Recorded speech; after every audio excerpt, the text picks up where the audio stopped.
I'm certainly nobody special. I just happen to be in the right place at the right time and said the right thing.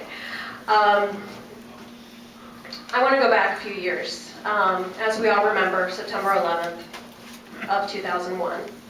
At that time, I lived in Berks County in Exeter Township.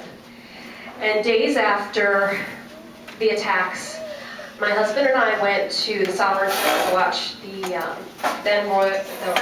Reading Royals play a hockey game.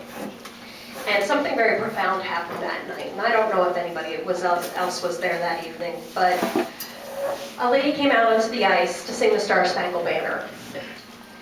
She got one line into the song, and the sound system went off. No more words could come out of her mouth. And without a moment's miss in this song, everybody in that arena completed the song.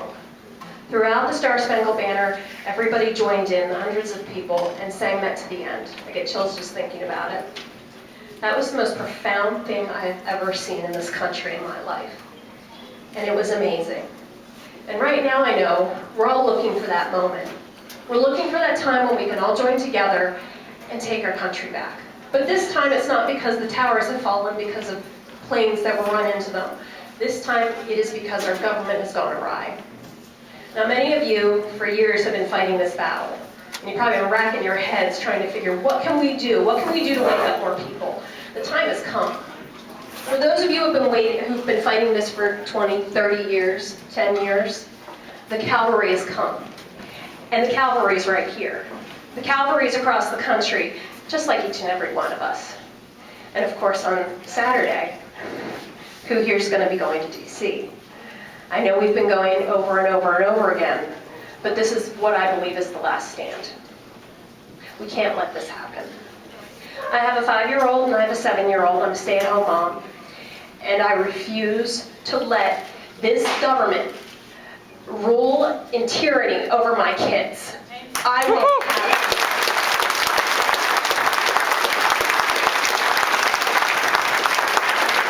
I think there's a lot of similar feelings in this room, whether it's your grandchildren, nieces, nephews.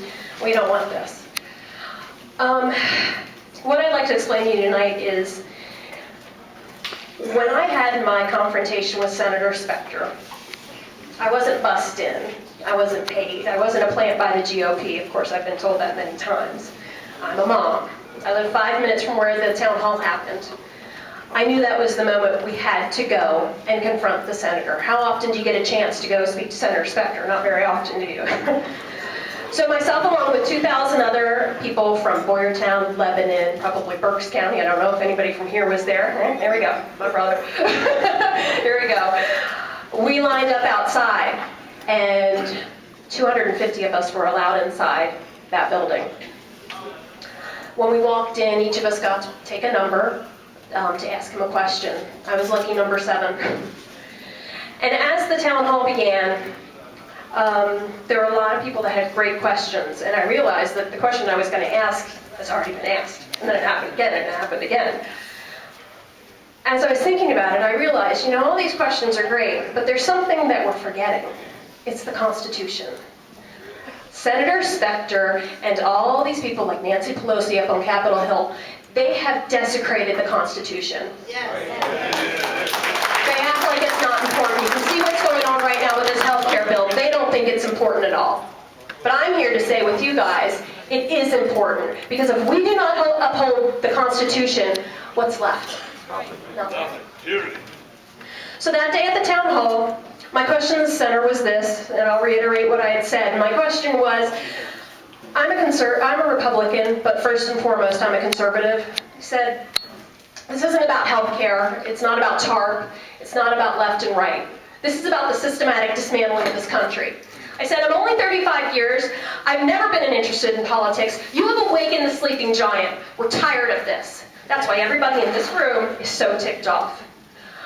My question to him was, what are you going to do to return this country back to what our founders created according to the Constitution? As simple as that. His answer to the question was that he has been legislating by the Constitution. So nobody else here believes that either, huh? Okay, I didn't know. Now, mind you, That's not the only time I've been around Senator Specter. I've seen him twice since then. And I'd like these things that I'm telling you to give you courage to be able to step outside your comfort zone and do the same thing. Whether it's Specter, whether it's Tim Holden, whether it's Fast Eddie Rendell, I don't care who it is. Each and every one of you has the power to be able to do what myself and other people have done. Step outside your comfort zone and confront these people.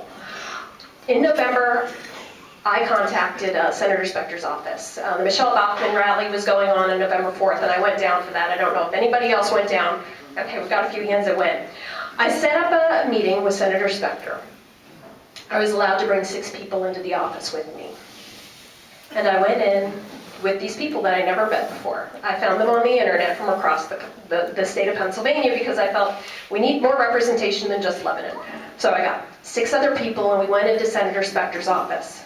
And we sat down, and there was a mom that was in that group, and she's actually from Womelsdorf, and I don't know if Amy is here or not. Is Amy here? No, okay. Amy's a stay-at-home mom. And she said to Senator Specter a very impassioned plea. And that plea was this.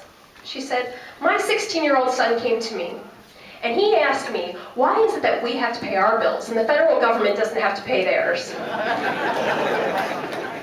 No answer from the senator. She also said, what kind of legacy are you going to leave my children that you can wrap up in a box with a bow on top and say, I did this for Amy Mullenhoff's children? What are you going to do to have a legacy for my children? The senator got very quiet, and he had been sitting in a very defensive position, and he sat back in his chair, and he looked around the room, and on the wall were pictures of Senator Specter and all the wonderful things that he's done. Senator Specter with Tom Ridge, him with President Bush, a bunch of other dignitaries about all these wonderful things that he's done. And I got really, really angry because as he's describing all these pictures, I stepped outside my comfort zone once again. And I'm usually not a very outspoken person, believe it or not. And I said to him, Senator, there's a picture missing from the wall. And he looked at me, he was sitting right here next to me. And he's like, what picture? And I said, it's a picture of hypocrisy. It's a picture of you standing on the floor of the Senate in 1994.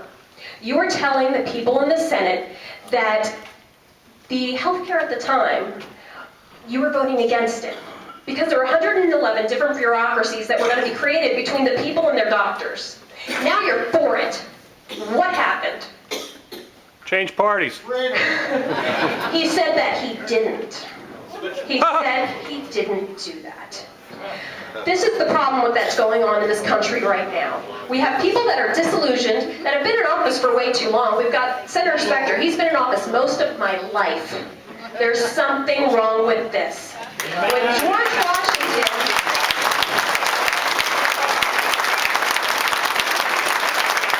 Washington was president, he was asked to serve again.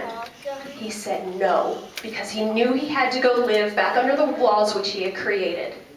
People like Senator Specter, Nancy Pelosi, all these people, oh my gosh, they don't even hold a candle to George Washington or any of our founding fathers.